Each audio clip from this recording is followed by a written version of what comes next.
SEMrush is one of the most powerful keyword research tools on the market. With its billions of keywords in its database that you can freely search, as well as the ability to look through all competitors and find their keywords, there's really amazing value to be had in this tool. And so today I'll show you exactly how to use SEMrush for keyword research. And SEMrush keyword research is powerful in a way you've never seen before.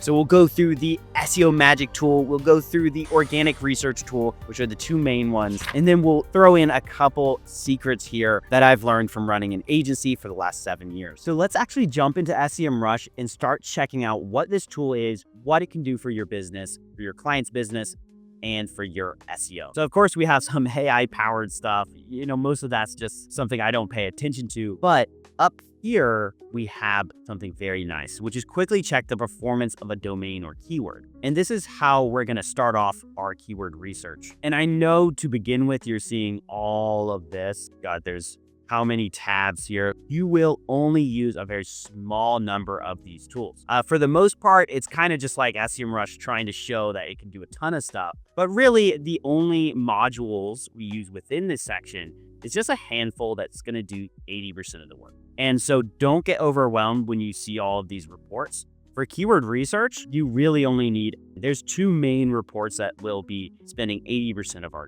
time in. And so to start off, you can check the performance of a website. So you can drop your own website in there. You can drop a client's website, whatever you might be doing. But before even that, what I would do is move over here to this left section, see domain overview, all of these things. I would go down to keyword research. And we have keyword overview here, but we're going to just go one down to keyword magic. I find this is the best area for understanding how keywords and SEMrush or any tool similar to SEMrush works, because they're really just big databases of keywords, And so this is pretty much searching their big server of keywords, and we can do that however we like. Now, you may even want to take out a pen and paper and start writing down some ideas. If you have a website or your own business that you're working on, just search whatever makes sense for you.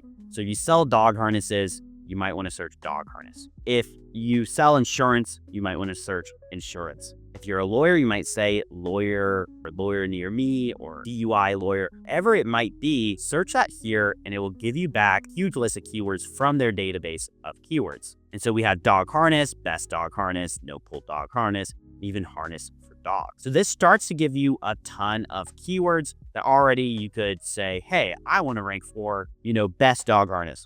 And then we can start searching that into Google and say, okay, so there's some pages here ranking and, there's some Reddit posts, there's YouTube, kind of get an idea of what this keyword is about. And we also see the volume, which is the average number of monthly searches for a specific keyword. So it's pretty much the monthly search volume. So on an average month, 12,000 people search this. It's very much an estimation. I won't get into that can of worms, but this is very much an estimation. So it's not fully accurate, but it's very useful as a starting place. So we see that people are searching this keyword. We want to rank there. This is pretty much keyword research. We're organizing our efforts for SEO. So what keywords do we even want to rank for? So even here, you can start to see, okay, that's a little bit of keyword research with SEMrush. Now you could go through this entire list and, just find different leather, different types of dog harnesses, all of this kind of thing. And that would work pretty well. But as you can see, there's quite a lot of filtering here that you can do. And so when you're using this sort of keyword magic tool, which is a broad search across keywords, you might want to filter them quite a lot. And so going into the filtering, we have the broad mesh, which it starts off as, which is any variation of your keywords. So it's not going to only include dog harness. It's also going to include harness for dogs, which is a variation of saying the same thing, which is pretty much what they're saying. Now, phrase match will remove that because it's going to have the exact phrase. So if it doesn't include dog harness verbatim in any order, so it could start with dog harness, end with dog harness, doesn't matter. That's a phrase match.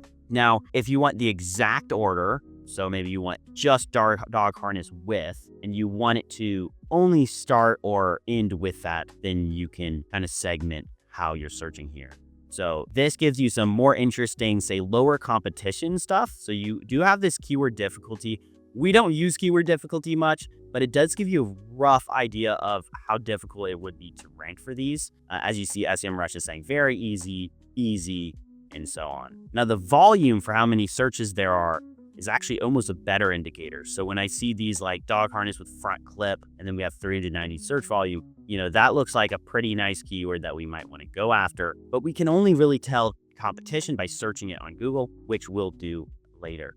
But right now we're just getting an introduction to the tool. So we can see that this is a way, we have 800 keywords here. We can really start to go through these and think about keywords. Now we could also export this as a CSV or an Excel sheet and then go through it that way. We have a lot of options for filtering here that we can always play around with. But before we get too deep into that, I want to go to a even more important keyword tool within SEMrush, in my opinion. So we've just started to play around with some of the keyword magic tool. There's a lot of filters here. We can dig into that more when we go into the in-depth section on the keyword magic tool and ways you can actually use this to increase your traffic, your revenue, everything like that. What are these little side sections here? All that, I implore you to play with yourself. That's how you learn this stuff. But before we do that, I want to go into the organic research tool. So if we have best dog harness, let's say we want to rank for that. Well, we have a couple of different results here. We have a blog post by the New York Times. We also have a collection page by an e-commerce site. Now, there's a lot of times that you may want to just see what these actually rank for. So if you're doing keyword research and you see this Reddit post or anything like that, you can take any of these pages and you copy the URL there and you can drop it into the next tool, which is organic research. Within this tool, you can see all of the keywords that a specific page or domain ranks for. And so even at the higher level, we could see what this entire website ranks for. So first, let's drop this in this individual page. We can get a lot of stats. I'd ignore most of them and just go down to view all keywords. And now you have the actual keywords. You can also move from the overview tab into positions here in this tab section. Now we'll do the same thing. And it's actually automatically chose subfolder. So sometimes you'll need to change that to exact URL. Let's see. That gave us nothing.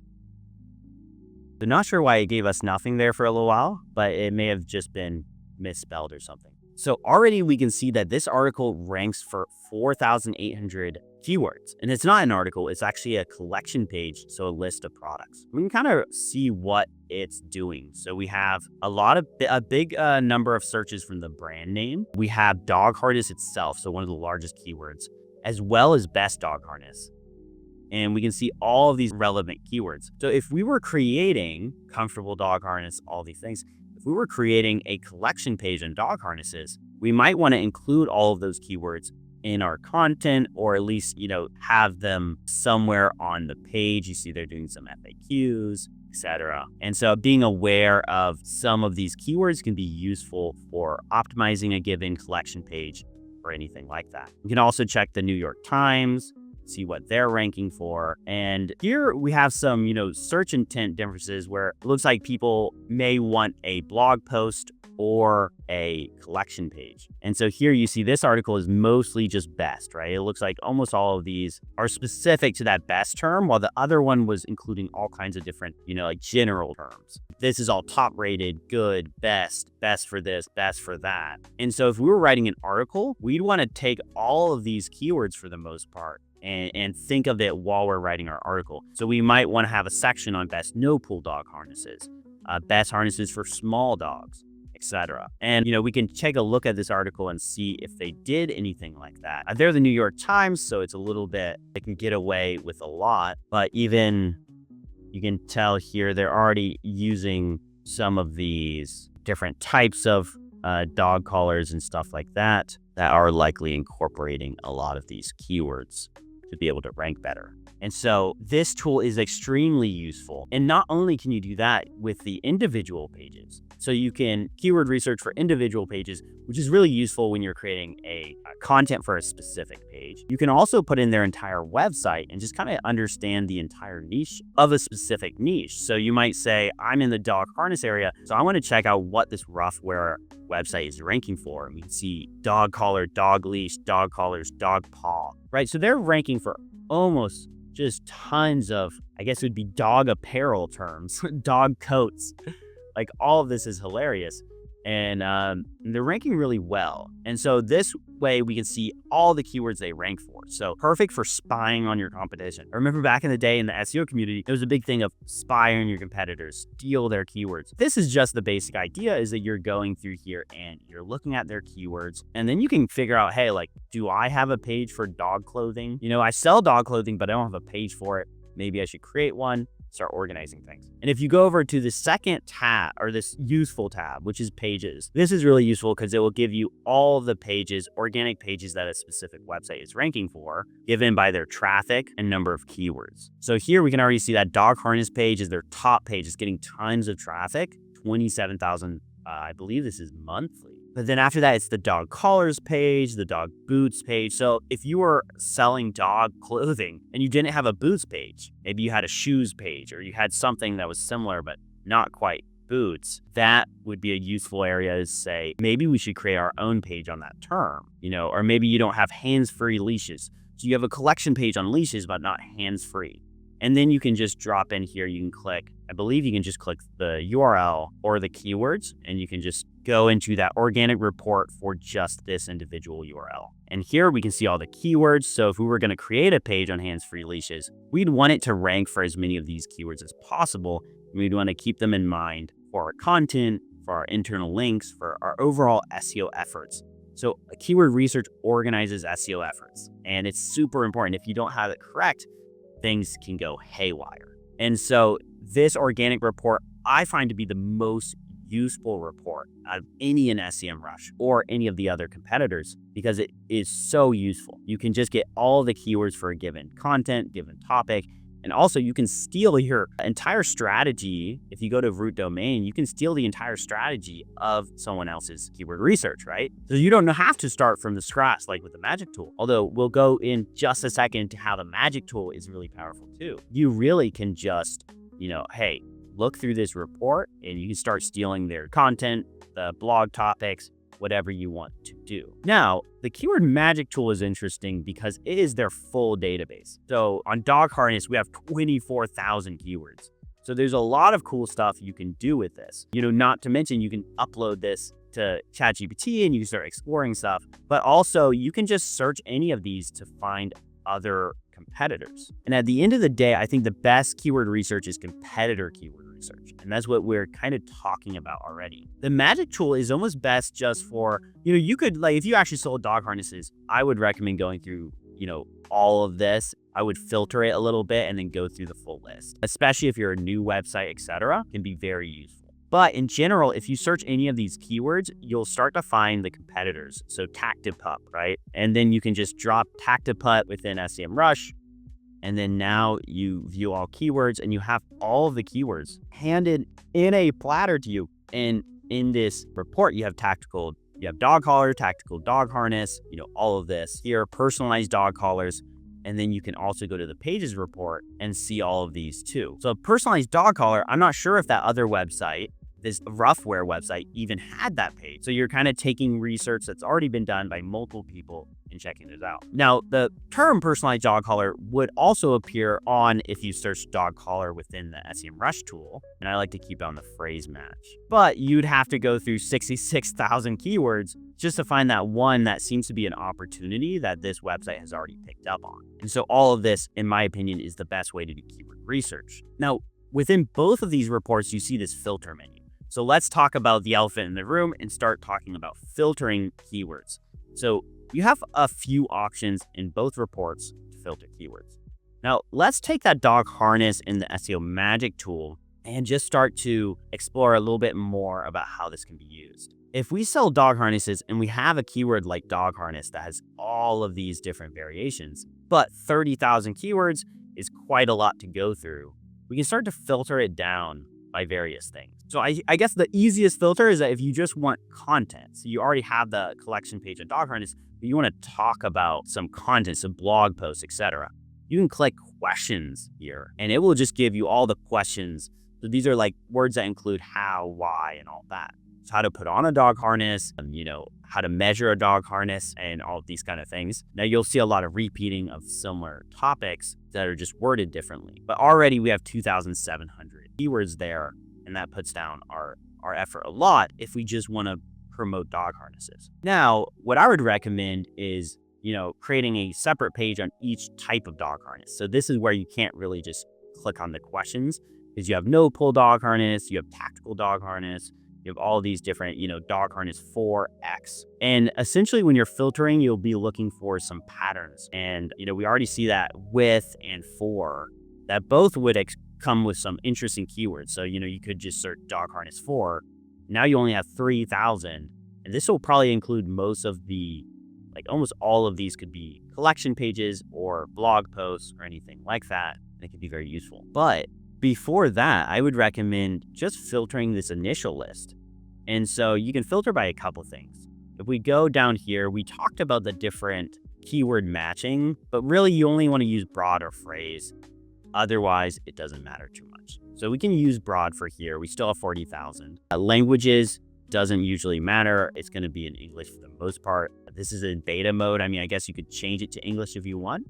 But really, we want to go down here to volume. And so volume is going to be one of the easiest ways to filter them on this list. Depending on how much work you want to do, you can just filter this by 100, and then already you're down to 1,700 keywords. So these are going to be the important keywords, right? So any of these, it's already organized by volume. These are going to be the ones that get searched more than 100 times a month. Now you will be leaving some, money on the table if you only go after these, but this is going to be the bulk of your keywords. And so even here, now you have a manageable number of keywords to work with. Of course, you could also, if you want to get more than that, you can filter it by 10 or 20, but you are going to get quite a lot of keywords. So now you have 11,000. I recommend we just go with 100. And then what we can also do is later, if we want more keywords, we can do 0 to 100, and we can start managing this list of keywords, filtering that down in different ways. But let's start with 100 plus search volume, and then we can export any of those keywords. So keyword difficulty, I don't touch. I don't think that's very useful. So you could filter by low keyword difficulty, but that's not something we do. We want to really create pages on most of the topics here. Intent, unfortunately, SEMrush is not very good at actually identifying intent. You can go into that and they may get better at it in the future, but I usually don't filter by that. It just loses too many keywords that are of the right intent. Now, if you don't know what intent is, you might have to ask ChatGPT. But here CPC is useful too. So if we want to only have ones that people are bidding on in Google Ads. So CPC is the cost per click from advertising, so on Google, within Google Ads. And so if we only want collection pages, like what we have here, almost always there's going to be some CPC there. So we could even do 0.1, and that didn't change much. So we might want to do 0.3 or 0.5, and it'll start to cut down on the list and show any maybe purely informational terms like how do I put on a dog harness that aren't going to have people bidding on them on Google Ads. And so you could also do 0.5, and you'd probably be able to cut that down quite a bit. Yeah, so 900. But now these are just going to be the real commercial intent ones where people are looking to purchase dog harnesses. You can then also include and exclude keywords. So if we wanted, we saw that pattern before about 4, so dog harness 4, dog harness with. And if you click all keywords, it's going to require both for and with. If you click any, it'll be for or with. So we want any. So now already we have all of those for and with keywords in one place. So this is really useful because you're going to have to start thinking in terms of patterns a lot of times when you're doing overarching keyword research. And you can even get those question terms by doing how, why, and if you wanted the list of both the questions as well as those for and with ones.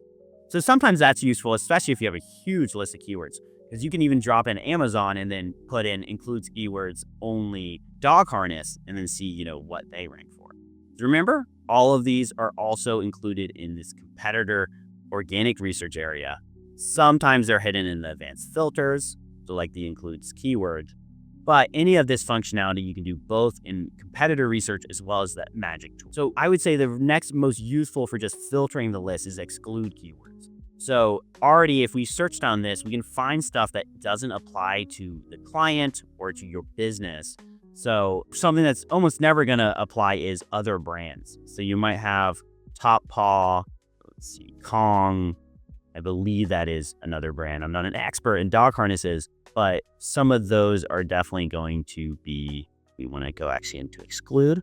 So Tong, Top Paw. You would want to just double check that those are actually, that's actually a brand. But yeah, it looks like Top Paw Dog Harness is a brand.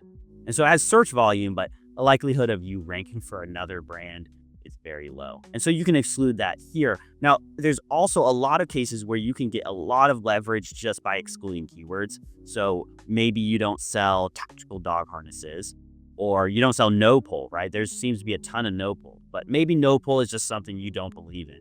And so you click no pull there, and then that puts you down another 100 keywords. You don't have to review those. You don't have to go through them. And you can, Roughwear, that's another one of that brand there. So you kind of go through these first 100 keywords and just find stuff that doesn't make sense for you. Maybe you want to ignore all the best of because you only want to create like collections and stuff. And you could remove the keyword best.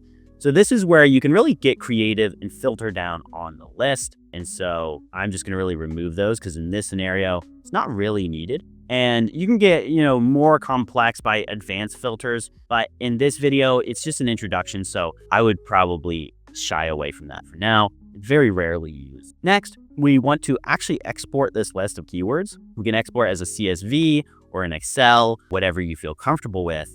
And then that will give us this Excel document with all the keywords and various factors about them. And so this can be very useful for your keyword research. And you can do a lot of stuff with this, which we'll be going into in other videos. But even here, right, you already have a list of a ton of dog harness keywords. You can go through those. You can create collection pages on them. You can create blog posts on them, essentially create page on them. Or if you already have a page, maybe you already have a dog harness page, include some of these general dog harness keywords within your page. And then, so this filtering is very important in your keyword research. The next important thing I'm going to share with you is just how you can do that within the competitor research. Because a lot of keyword research is this moving between competitors and the magic tool and creatively thinking of new keywords, oftentimes using ChatGPT these days, getting your products in there, seeing what, ranks, what topics you want to hit, all that kind of stuff. Within the organic research report, you can do the same thing. So you can filter by keyword, like dog harness. This is going to be essentially the includes, I believe. So this is going to be all the dog harness keywords that this specific website ranks for.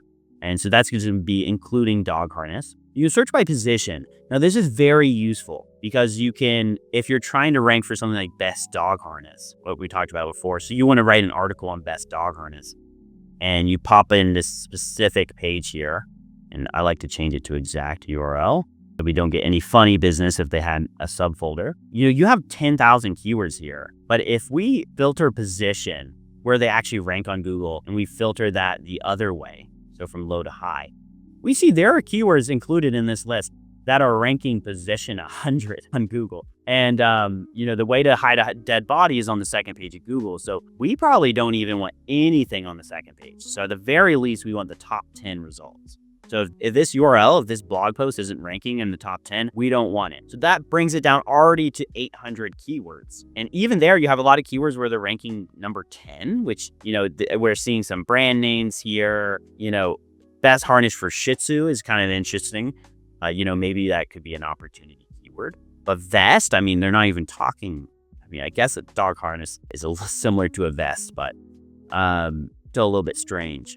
So, another way you can even filter down this more is that you can say, top 5 or top 6. Like if you're not ranking in the top 6, these aren't necessarily super relevant keywords. And now already we can filter back to position 1 or by traffic. But already now we have a list of 400 keywords that are really actually accurate to what we want to do. And, before it was at 10,000, I think. And so this filtering is very useful for competitor research, especially when you're researching specific topics or an individual page you want to build. So you want to build a page on best dog harnesses. Just drop this in, filter out the keywords, and then start to review them all and do your thing. And not only that, we can also, maybe this might, have some keywords on dog harnesses that we don't supply or something like that. Again, we can go to advanced filters and then exclude keywords containing no pull. And then that's going to remove keywords too, any of the keywords that have that no pull in there. So we went down a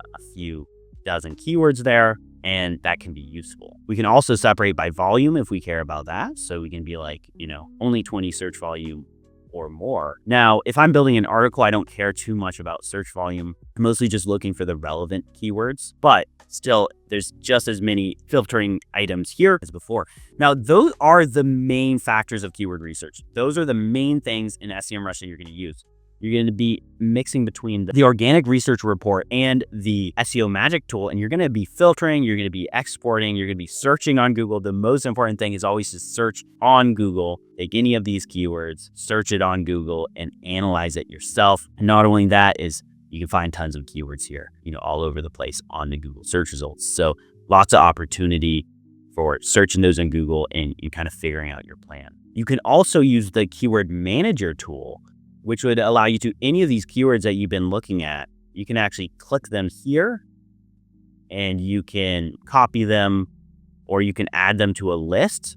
So you might add them to a dog collar list or a dog harness list. And you can also bulk click those. So you might say here, select these 100 keywords and add them to a list for my best dog harness article. And then you can go into your keyword strategy builder here as you have your keyword lists, and you can build different lists for different articles, for your website, or different collection pages. You can organize that how you'd like. And you can even do some cool stuff with clustering within SEMrush, which is interesting. There are better tools for it.